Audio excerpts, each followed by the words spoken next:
we will talk about that. I'm super excited to hear what you have to say, so I'm not going to delay it any further. I'll just introduce you real quick and then kick it over to you, Michelle. How does that sound? Sounds great. Sure. Let's do it. Fantastic. Well, thank you all for joining. Today, we are joined by Michelle Ragusa-McBain. I'm so sorry if I butchered that. She is an accomplished and highly visible 17-year veteran in the Global Technology Channel. Previously, she was the Vice President of the Global Channel and Digital Strategy of JS Group, where she passionately worked to help companies create and grow their global channel and marketing strategies, social selling, digital marketing, and ecosystem communications, as well as partner enablement and frameworks from go-to-market strategy to execution, which I know is super important to anyone interested in starting a business. And Michelle was also a global channel leader at Cisco for 13 years and recipient of the prestigious Cisco Worldwide Innovation and Growth Award. As a visible thought leader, Entrepreneur Magazine named her as one of the top 4 people to inspire women to pursue a career in tech, and was recognized recently by CompTIA as their Leadership Award winner for advancing women in technology. We're super excited to have Michelle because she is a champion of women in tech. She serves as the ambassador and chairman emeritus of Advancing Women in Technology at CompTIA, former independent board member of CRN Women in the Channel, and a long-standing member of the National Women in Technology Group, and most recently, Alliance of Channel Women SE Florida chapter founder. We are thrilled to have you here today. I will just pass it on right over to you. If you did not complete the raffle survey, it is closing right now. So here you go, Michelle. Thank you. Awesome. Well, thank you so much. I have some slides to share. I kept it very visual. I hope that's okay with everyone. And I am delighted to be here for a lot of reasons. And you heard a lot of awesome things about me, but I feel very blessed to be where I am.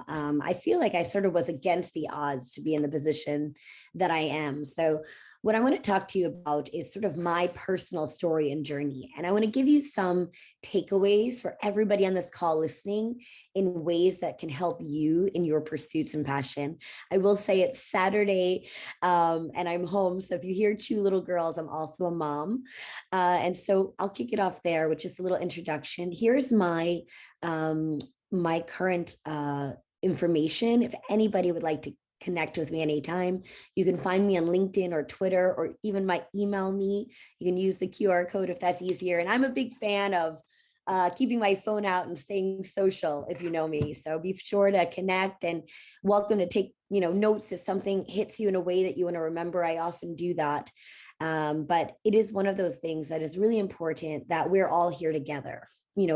Women supporting women around the world is one of the things that fuels me in my soul. So I was so delighted to join you today and just share with you a little bit about me. So the immortal question, what do you want to be when you grow up? Well, I can tell you honestly, I never thought that I'd be working in technology. I had a lot of ideas. I wanted to join the circus. I wanted to be a Hollywood actress. I wanted to be a cardiologist, a lawyer. I really didn't know what I wanted to be. And I will tell you a little bit more about how I ended up here in just a bit, but this is my role today.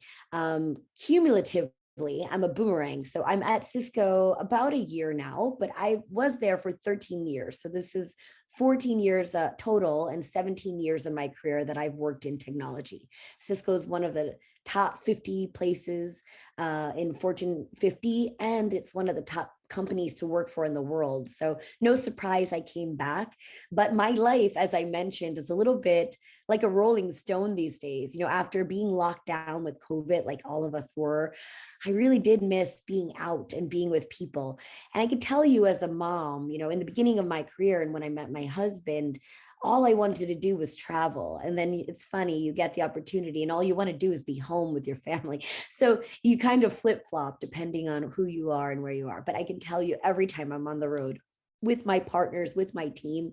I'm so thrilled. It's so much fun and we just have a great time. But I do a lot of speaking. So if you could tell, I've lost my voice just a bit.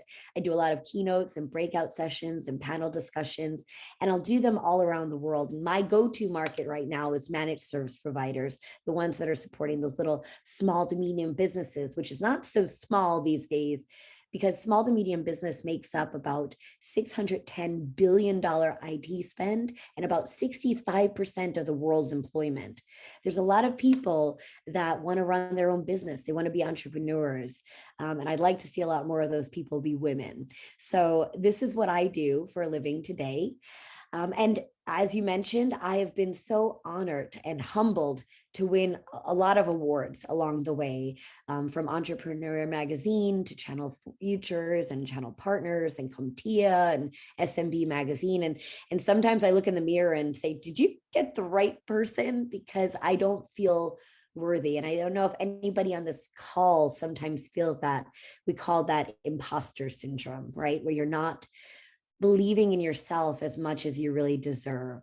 But as I approach my 40th birthday this month, May 7th, I'm really excited to say that I am finally coming into the fact that I have a lot of experience in this space. And I'm really proud of the work that I do and the relationships that I've built and the passion and grit that I give everything that I encounter. And all of the perks are just a bonus, but I'm more than a job. And that's really important to me as well. So personally, I am married to the love of my life, Jay McBain. He's an analyst at Canalys. We both work in the technology channel. That's part of what we fell in love with each other about, meeting about 11 years ago. Where do you work in tech? Where do you work in tech? Where do you, go to for fun? All these things that we just started talking about. We had in common, including the fact that we love to travel.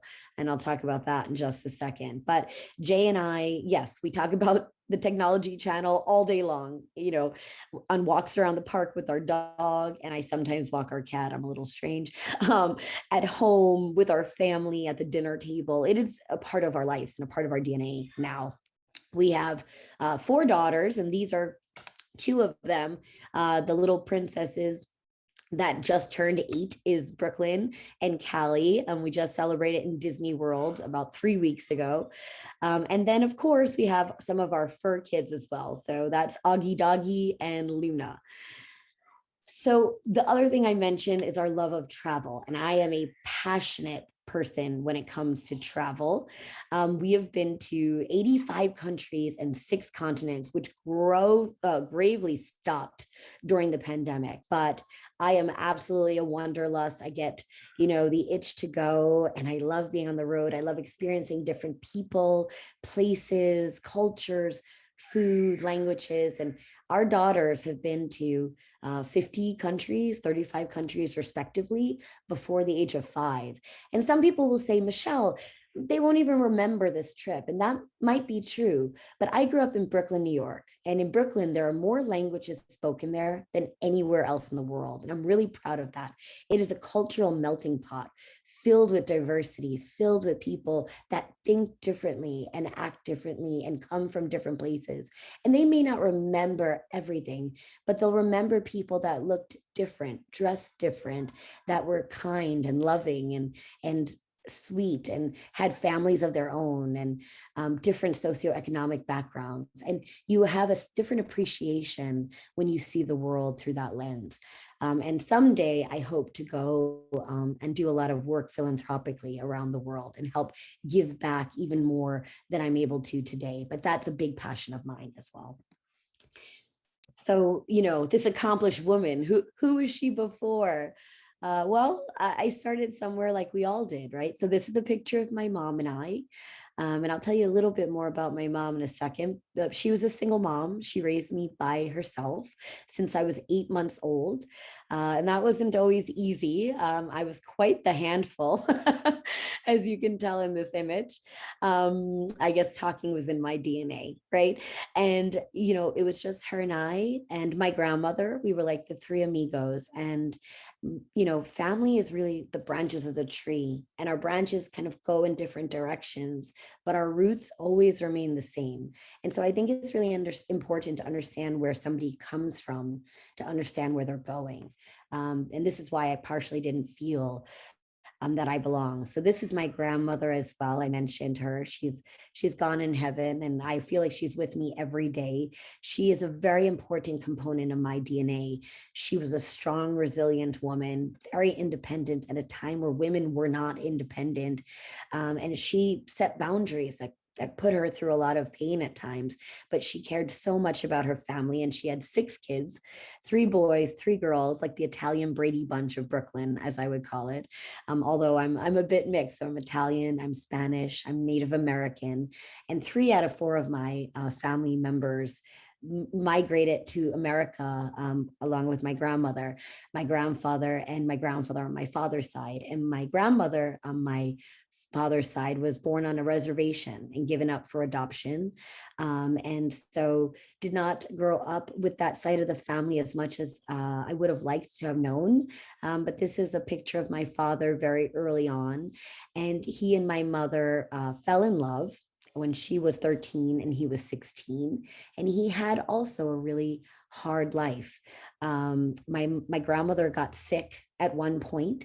My grandfather wasn't a great guy. He didn't have a lot of compassion. He fought in the war, and I think he might have had PTSD, but a lot of people didn't discuss mental health issues at that time.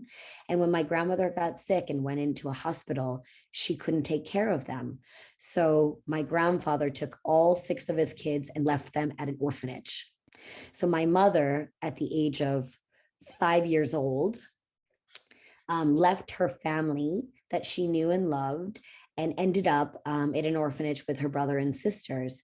And for years, there was somebody that tried to fight for them. I had a great aunt, Anna, who could not have children of her own. And she tried desperately.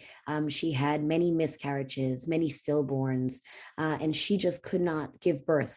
And so, ironically, she would say, God gave your grandmother enough children so we could share.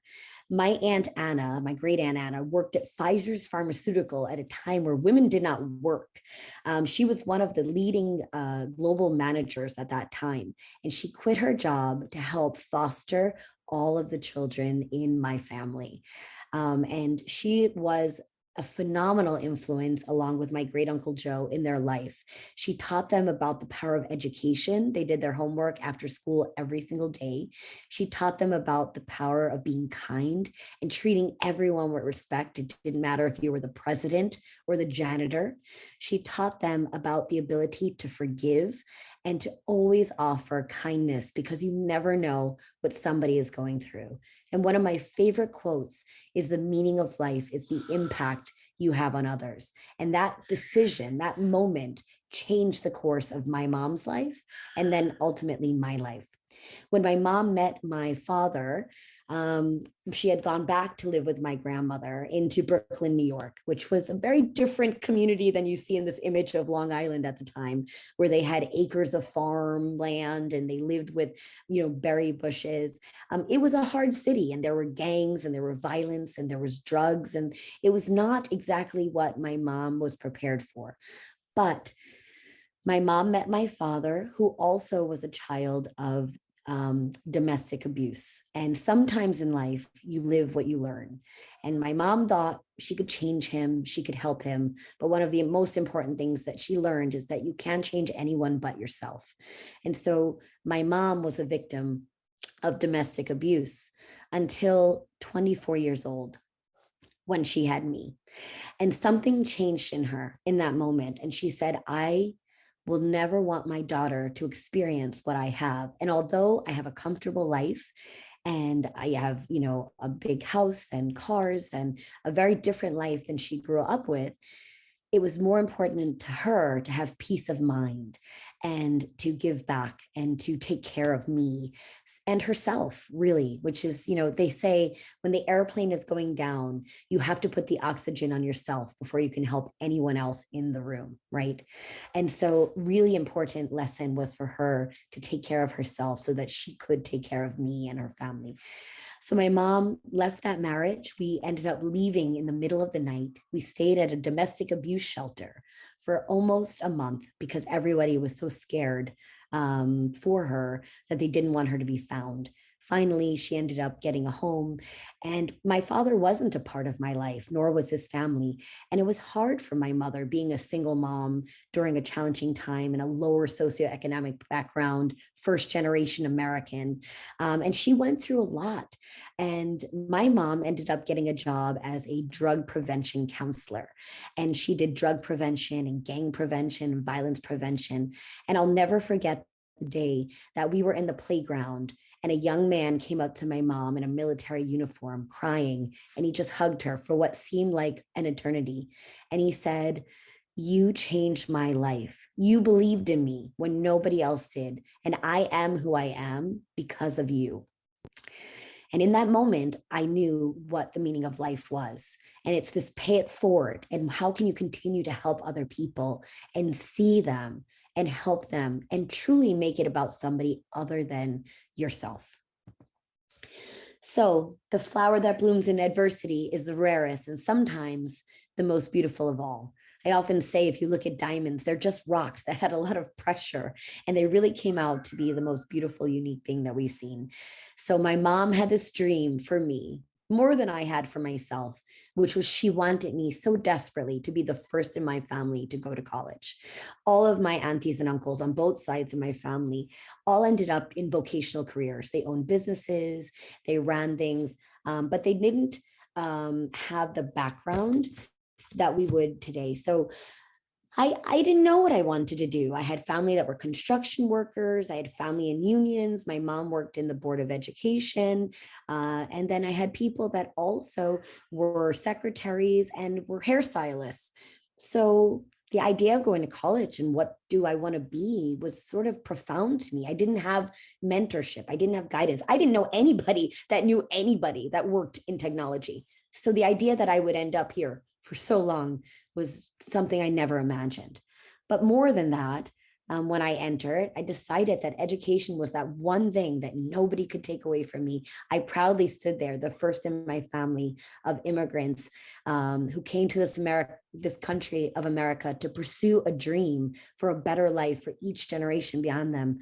And I was able to realize that dream for every single one of them that crossed to Ellis Island that day. And it was a very powerful moment for me.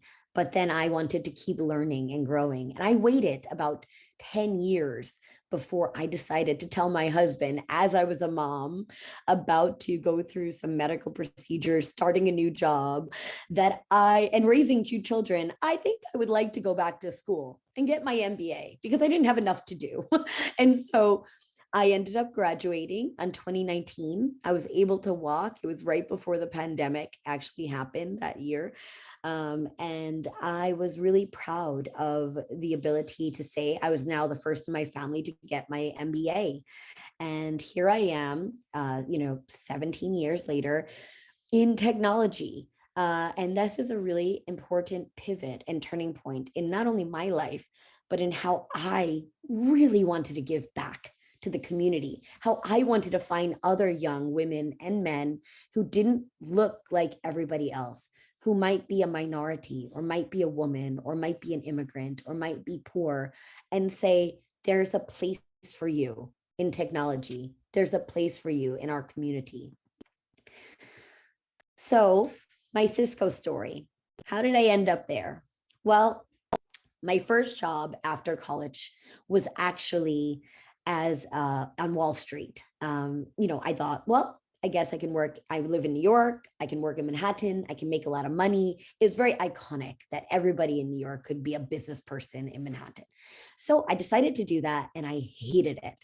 I kept having this reoccurring dream that I was losing everyone's money.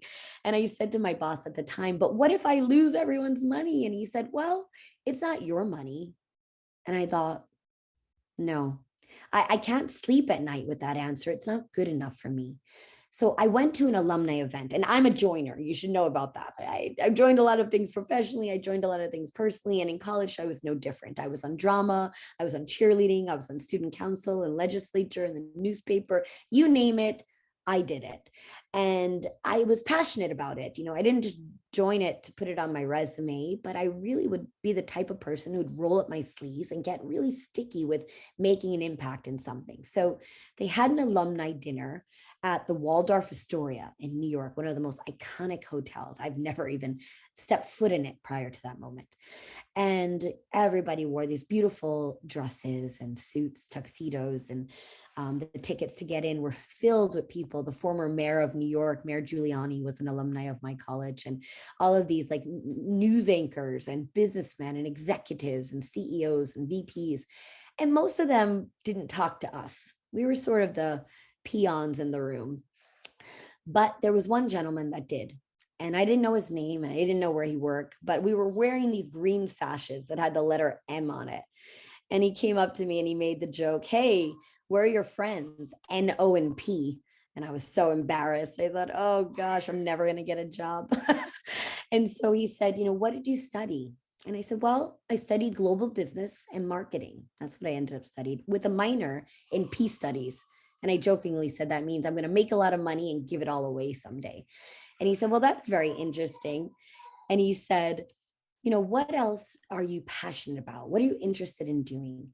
And I said, I paused. I didn't have an answer for him. I didn't have guidance. I didn't know what I wanted to be. I knew what I didn't want to be. I didn't want to be a Wall Street shark. I knew I wanted to do something meaningful. I wanted to make a difference in the world. And he said, "Could you sell me a router?" I said, "I don't know what a router is, but if you teach me, I'll sell you 3 of them." And I had that attitude because I was a hustler. I was a New Yorker. I grew up with, no income. I worked since I was 14 years old. And he said, "I like that answer. I'm going to tell you about a program." The program is called Cisco's Global Academy.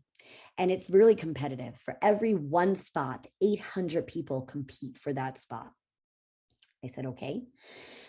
He said, "I think you have a chance, though. I like your personality. I like your drive and your zest. And I feel that you could definitely do things. But do you have any interest in working in technology?" And the funny thing was this. I mentioned my mom was a single mom, and I never had interest in technology, but I loved it. In fact, I was one of the first people that would stay after school every day in our computer labs waiting for my mom to come home. And during that time, I would play games like Oregon Trail or Where in the World is Carmen Sandiego? I'm dating myself. Or I would code.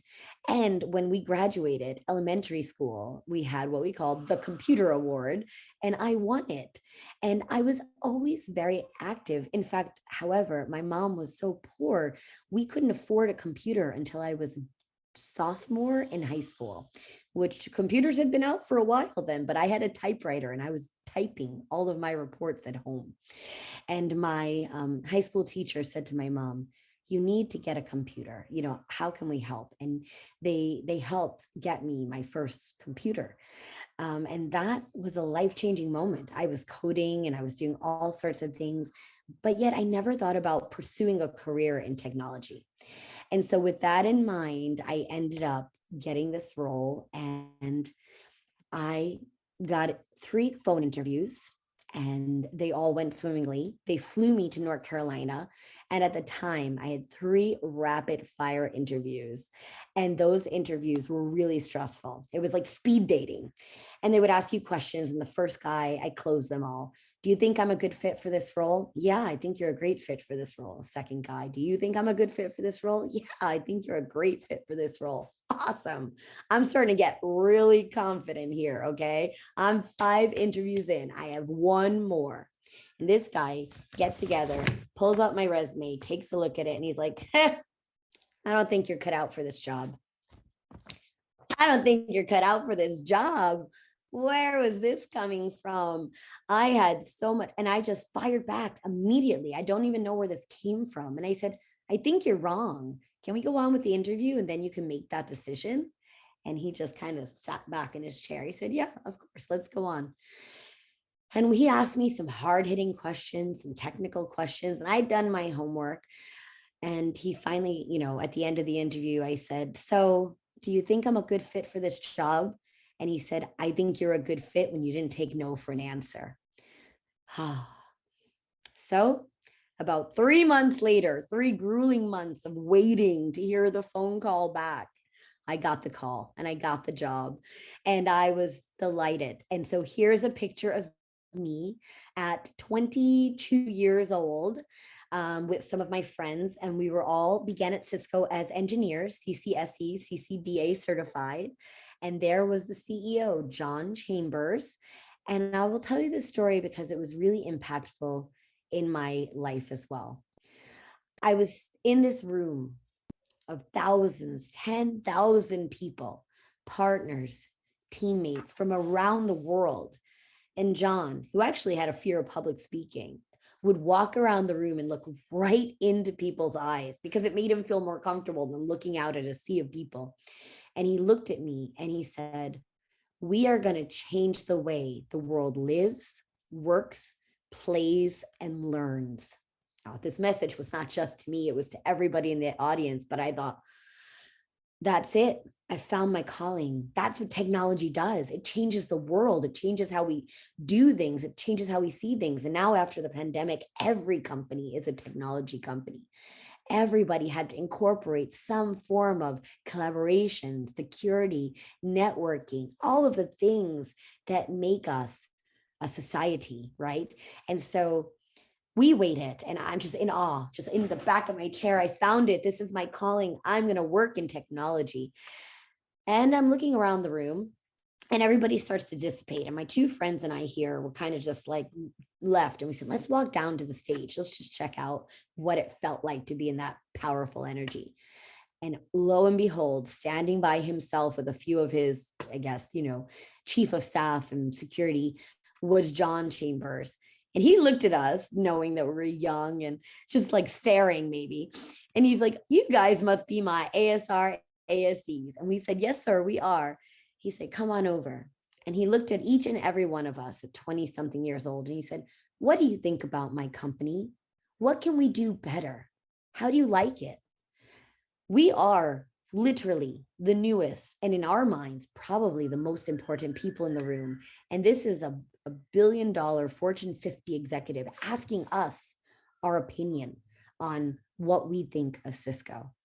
And it just shattered my life. It was one of the most pressing moments of what leadership should look like. The caring, the compassion, the belief that everybody is important. And in that moment, I knew that he was such a tremendously amazing leader. And so I stayed with Cisco for about 13 years. And that was one of the most powerful parts of my career. And then I left. I had done a lot of different things. I worked in sales, in commercial, in telco service provider, public sector. I led global distribution for Ingram, our largest distie at the time. And I felt like I've done all that I could do in this company. And I was also there since I was 20 something years old. So I wanted to try something new. I wanted to be a part of something bigger than that. And so what ended up happening is this.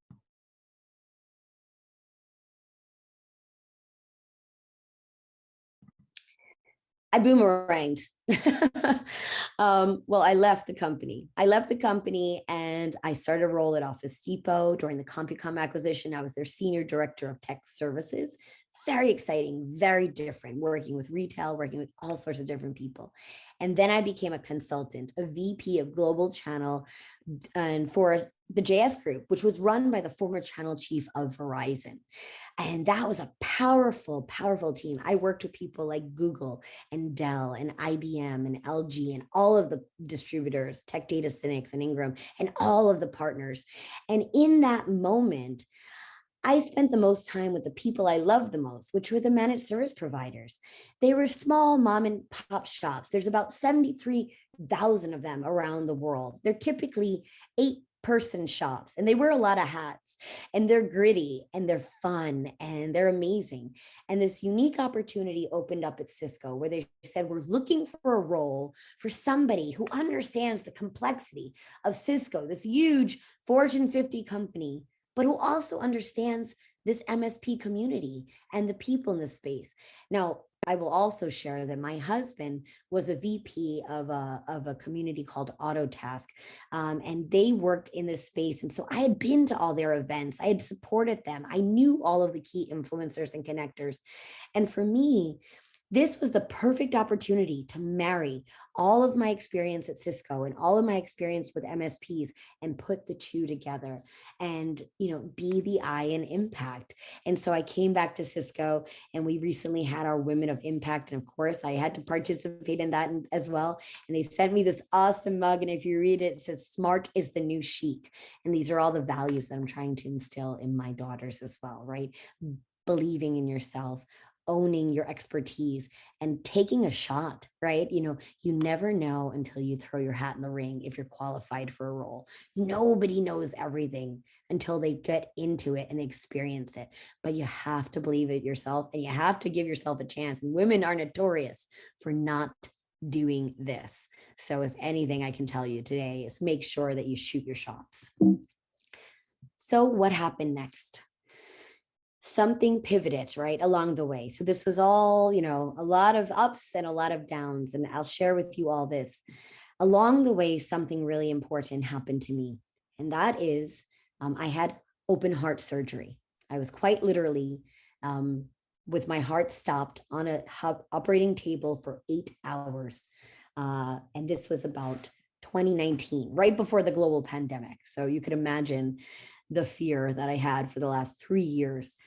But I talked about impact, and I talked about all the things that brought me to this point. Before this, I was a real workaholic. I worked nights, I worked weekends.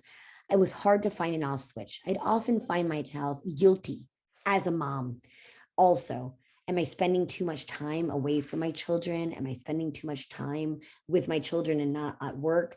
And I don't believe in work-life balance. I believe in work-life integration. I believe those two things are married together. And so for me, the biggest thing that could happen was this moment, because I will tell you this, for anyone who's experienced anything like this, as they put you down and they are about to give you, drugs to go to sleep, and you're about to go into dreamland, the last thing you think about was that work email or the fight that you had or the complexity in your life. What you think about more importantly are the people and the things that you love, the family, the friends, what you wanted to achieve, and what you want to hope you wake up to continue to do. And in that moment, you see that every obstacle is there to strengthen you. And I knew that I'm always going to be passionate about work, but I also now know how to take a pause and make sure I take time for myself and my family. And I work hard and I play hard. I use my vacation days. I travel. I enjoy my time with my family, and I cherish it because I know that at the end of my life, that the most important impact I will have is on those that are closest to me. And so you may change companies, and you may change titles, and you may change a lot of things. You may own your own business someday, but all of that to be said is about the human connections that you make and how you impact one another. So coming out of this and knowing my background and knowing my history, I want to talk about some really important facts on the women in tech. So over the last 12 years, there's not only been a stagnation of women entering careers in tech, but a decline. What's also very chilling is during the COVID pandemic, 1/4 of women left careers in technology, according to McKinsey, because they did not have the balance that they needed. If you're like me and you had to work full time, even though I have a husband that I'm very blessed to have, he had to work full time. And we had 2 daughters that had to be homeschooled at our home at the same time. I didn't sign up to be a teacher. If you want to really appreciate people, it's the teachers that were all of the essential workers during this time, the hospital workers and the nurses and the teachers that had to go through all of this to help support our families. And every person out there listening that had, even if you don't have a family, being alone was really hard on a lot of people. And so that was a really challenging period, and we have to recover from that. And there's a lot of statistics that are really important in understanding why this is meaningful. And part of that is it's great to attract women to careers in technology, but what about retention?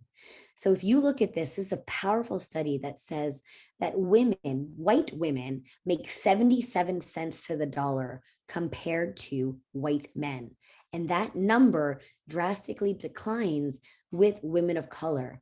So if you're an African American woman, you make 64 cents to the dollar compared to white men. And if you're a Hispanic woman, you get 56% to the dollar. And this number continues to decline with Native American women as well.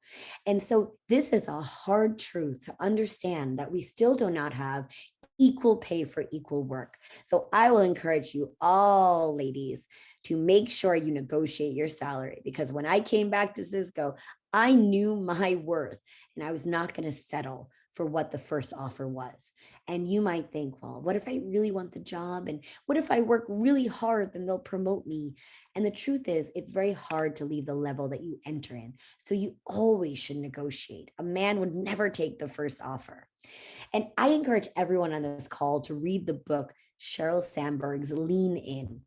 She talked about how statistically men see themselves above the line of average and women see themselves below. We're perfectionists. We feel we have to check every box before we even apply for a job. And that's crazy for so many reasons, because at the end of the day, we have just as much capability and intelligence and compassion and drive. And so it is so important for us to take the opportunities presented before us to negotiate salaries, to throw your hat in the ring. I can tell you a funny story about a leader that I know who knew that somebody was perfect and she just wasn't entering the job that she was asking for. And this guy came in and it was for an events manager. And he's like, I've been to an event once. I should have this job. Like, that's how much confidence, not that he ever did the work, not that he ever put in the hours, not that he knew the space. And here she was, she had 6 of the 7 criteria they were looking for, but because she didn't have the 7, she did not apply. And it took the leader coming to her saying, you are the perfect candidate. Why don't you see that in yourself? So understanding that we have the power and we need to have the power to lean in and be our own best ambassadors, but also build a bench of mentors and sponsors, which I'm going to talk about in just a second. And I want to talk about unconscious bias. It's a word that comes up in our tech industry all the time. So the average recruiter takes 30 seconds to hire from a resume. 30 seconds. It takes longer to pop popcorn than they're going to review your resume. So in the 1970s, the orchestras were predominantly white men. They did something really clever and really innovative during that time. They put blindfolds on the judges. And do you know what happened in the blind auditions? 47% of the people that were recruited were women. There's something that happens that sometimes it's not with implicit bias, it's not done intentionally, but there are feelings in the back of your head that make people think a certain way or react or select somebody based upon criteria that is not the right fit. And so having the ability to take off those blinders, if you're a hiring manager, think about hiring differently. If you're somebody looking for a role, find a lot of mentors and sponsors. What is the difference? Well, a mentor may meet with you once a month. They'll tell you about their career. A sponsor or a champion is somebody that when you're not in the room is going to go to bat for you. They're going to say, do you know who you need to hire? Jane, because Jane is the best person at this, and this, and you would be missing out big time if you didn't pick Jane. And that's the closed door conversations that I can tell you now happen all the time. And you want to make sure that somebody is amplifying your name. So for me, what does that mean? Being the change you wish to see in the world. This is actually a picture of my daughter, Brooklyn. I don't know if I should feel good that my husband laid her up on a sign over a bed of rocks, but it was a cute picture and she didn't fall. So here was the moment where I thought, looking at my own daughters, who, by the way, know how to Chromecast onto YouTube and talk to an AI device and have it sing it a lullaby before they go to sleep, and have all of this ability to do different things. As I grew up with a typewriter, and I'm a Shennial, so I'm born last year of Gen X, first year of millennial. So that transition, I lived through all of it, beepers and cell phones and computers, all the way into the Internet of Things. And I live in a smart home, and all of my devices are interconnected, and I can talk to everything, to turn lights on and to control my locks and change my temperature when I'm not in the room. And this is a very different world than we grew up in. And it's ironic because I mentioned that statistic that women are not entering careers in technology. So how do we change that? Community matters. And so I'm going to say, for everyone in this room, it is so critically important that you are showing up. And CompTIA was one of the first communities that I really participated in. CompTIA is the largest nonprofit IT association in the world. And a certain somebody who's hosting this, I believe, has a father-in-law that is a part of that community, and he's very near and dear to my heart. And so this community is incredible. They allow you a platform, they come together, and it was a group of women, a few of us, that said, you know, it'd be great. What if we started a community for women? Would anybody be interested? A lot of us had employee work groups that we already belonged to, but it's different when they're not in your company, when you have the trust of somebody that you don't feel can go back into your leadership. And it's a safe space where you can share best practices. And so we started this community, and what grew from about 3 or 4 women, I became a member, I became a co-chair, and eventually I was chair of Advancing Women in Technology. And we donated a lot of money to great groups like Tech Girls and other communities. We helped do a lot of mentorship in school district, especially at the age where women would stop participating in 4th grade through high school. Was one of those key moments where you see a drop off of women who are very interested in STEM and STEAM who kind of fall off. And then you have things like the Girl Scouts, now literally run by a rocket scientist, who are changing that, adding STEM and STEAM badges to their badge instead of just selling cookies, right? And so we have this amazing transformation of women supporting women. But I didn't stop there. I told you I'm passionate and I like to roll up my sleeves. So I do news articles, I do podcasts. I created a nonprofit group with a few friends called Tech World TAF. It's on Facebook. I joined the Alliance of Channel Women. And I don't just talk about women. I talk about diversity, equity, and inclusion, because all of that is important in this role. And people need to see people that look like them, to mentor them, to believe in them in order to ascertain to the next level. I also created my own podcast. And this is a really fantastic quote. It says, a mentor is someone who allows you to see the hope in yourself.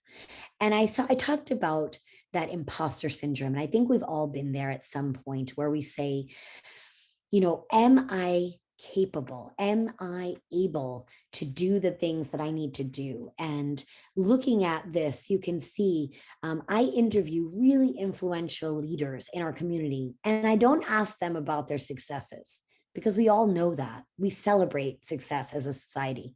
I ask them about their failures. I ask them what they learned along the way. I asked them of what their first job was and what that taught them. I was a waitress for 7 years. I think everyone needs to waitress to gain humility and understand customer experience. But learning what they did and understanding how they learned, and then asking them who their mentor was and what it taught them.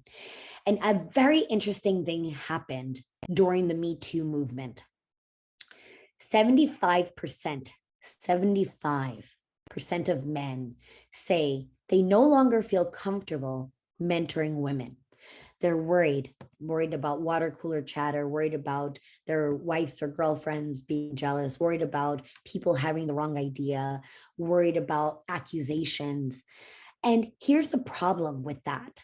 So gentlemen, if you're listening, or if you know somebody that is a gentleman, men predominantly make up the powers of leadership. from board of investment, angel investment, from senior level leadership positions, managers, directors, VPs, CEOs.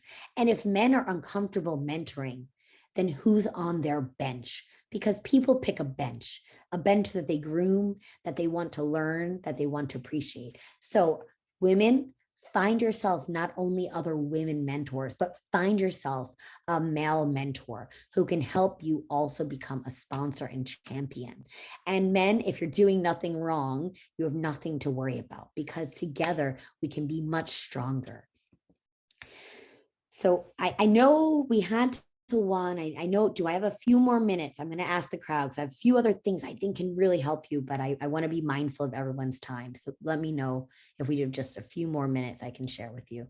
We just have the closing right after this. So if you want to talk to maybe like 12:50 or 55, that's totally fine. Okay, great. Awesome. Great. So I want to bring in something, I like when we have a session, I told you a lot about myself, but I want to help everyone on this call. I want to have you have a few key takeaways that can really help impact you. So what did COVID teach us? Well, COVID mostly taught us that work is not where you go, it's what you do. And now we have what we call the great resignation, where 83% of employees don't believe they have to be in an office to be productive. And in fact, 69% of them say that they'll quit if they do not get the work-life balance that they are looking for and the remote culture topology. Most people would like to go in at least 1 week a month is the statistic that we're seeing now. And so what happened is a rapid shift. Prior to the pandemic, 55% of employers did not allow you to work from home. And this is in every industry, not just the tech industry. I worked in tech for 17 years. I've always had the ability, except for working at Office Depot, where it was more of a retail culture, to go and work from anywhere. I could telecommute, I can work from a hotel, I can work from a Starbucks. And that is the power that we have, because it's about your productivity, not the place and the location of where you are. So for everybody who is in a job that they may not love, the sky's the limit right now, because you can apply for roles that you would have never thought of if you only had to be in a specific location or geography. In fact, I was able to leave snowy Albany, where it was snowing in April, to live in sunny Florida for the last few years, based on the ability that I can work anywhere, anytime. And here's some really interesting statistics that are so important when we think about the pandemic and what else it did for society and for business. So I think everybody on the call wouldn't be surprised that digitization became one of the most important spends that every executive had. People had to cobble together solutions over a night, over a weekend, to figure out how to keep employees running and scale. And 76% of global CEOs say that their business is going to be unrecognizable in the next 5 years. That is a shocking and staggering statistic. But sellers and business have been going digital for a long time. There's a shift in buying behavior. And I talked about me being a millennial and what that looked like. But Todd Thibodeau, the CEO of CompTIA, said in the next 5 years that 75% of the workforce will be millennial. He said that 7 years ago. So we are in this precipice of millennials and Gen Z, more people than ever. Do you know what they study in college? Entrepreneurship, men and women. They want to own their own business. They want to be their own boss. They want to create their own future. And there's a shift in demographics where people don't prefer email. They prefer texting, and people don't prefer, being, necessary in an event or a meeting that you have to fly to. Some people prefer, coming all together or social selling, being on LinkedIn. And a really interesting statistic that IDC said was that 85% of senior buyers look for up to 5 pieces of content before they even talk to a salesperson. What are they looking for? Webinars, presentations, sales. So everything we do is gearing towards a digital presence now. And I'm going to ask everyone on this call, how many of you use Yelp to find a restaurant? How many of you go on Amazon and look at star reviews before you order something on 2-Day Prime, or as I affectionately refer to them as Santa's here? Or how many of you look for hotels.com reviews or TripAdvisor reviews? We're a community of independent research. We know everything about companies and their competitors and the products that we want to purchase and select from a B2C, business to consumer, and B2B, business to business perspective now. And that shift is not going back. The genie is out. And so I'm going to encourage everyone on this call to really work on their digital brand. So if you don't know what this is, it's a free tool that LinkedIn gives you. It's called your Social Selling Index. You go to the bottom link, www.linkedin.com/sales/SSI. You have to be logged in. And it tells you a 100-point scale about you on digital. And of course, it's talking about LinkedIn, but there's 725 million business professionals on LinkedIn. So you want to make sure that you're really leaning into that space. But these same tools can be applied on any platform. The first is establishing your professional brand. So in the chat window, I want everyone here today to write what you want to be known for, right? At least one word about what you want to be known for. And I want you to think about today, how do you treat LinkedIn? When was the last time you posted? A lot of people will say, I'm a voyeur. I go on every day. I don't like anything. I don't comment. I don't share. Well, that's a waste of your time and a waste of the people that you're trying to connect with time. Some people will say, I'm a lazy liker. And you know who you are. You go on every day, like, and you're done. And I say to people, that's not who you are. You wouldn't go to an event, and if MJ says something incredibly brilliant to me, I wouldn't go like and walk away. I would have a conversation. I would engage. I would connect with her. And so there's this important moment where you have to understand the people that you're connecting with, and you have to find the right prospects. You have to find the right people in your network. So you can have some of your colleagues and but if you want to get into a certain industry or find a certain customer, you have to be connecting with those right people. And then you have to engage with the content and insights. And I'm looking at the words in the chat window and hearing what people say: kind, compassionate, smart. And in order to have those words, you have to share with people who you are and what that means to you. So you have to provide content, whether you're sharing articles or polls. And you can find there's an abundance of content on the internet, but you can add your own thoughts and perspective and make it your own. Give your opinion on things.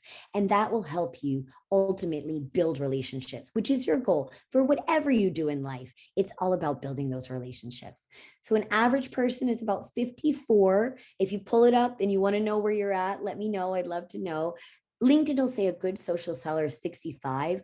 I encourage everyone on this call to get to a 70 or better. And remember, the grass is greener where you water it. It's not like you're going to do this a few times and your score is going to go up overnight, but you're going to take some time and investment into yourselves, and you're going to see that your brand and recognition changes.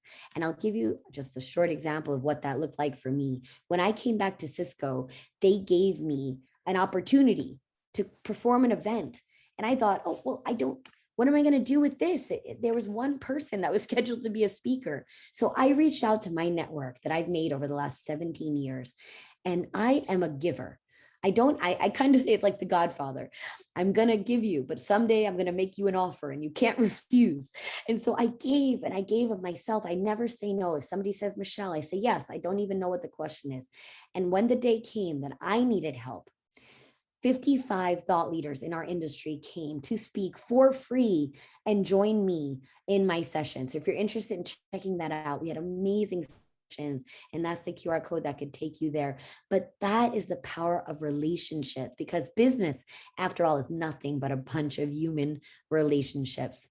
And so I'm going to end on this slide, and this is the last thing I'll say. Geese.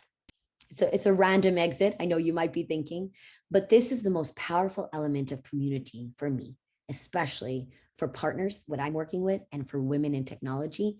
I always think about Canadian geese. Does anyone know why they fly in the V formation? Feel free to guess in the chat window. We'll see who's closest. And I'm going to tell you the answer because we're close to the end here. When the first goose flaps its wings, each goose behind it is elevated and lifted up. When the goose in the back honks, it cheers on the goose in front of it. And ultimately, if one of those geese gets hurt or sick, 2 geese will fly down to the earth with it and stay with it until it's better or until it passes. And so for me, community is about a tribe of Canadian geese who lift each other up, who cheer each other on, and are with each other in bad times and in good. Because, and this is the motto that I use for Cisco and the motto that I'll use for all of you today, together we elevate. So I want to thank you all for your time. I'll stay on if anyone has any questions. I'd love to answer them.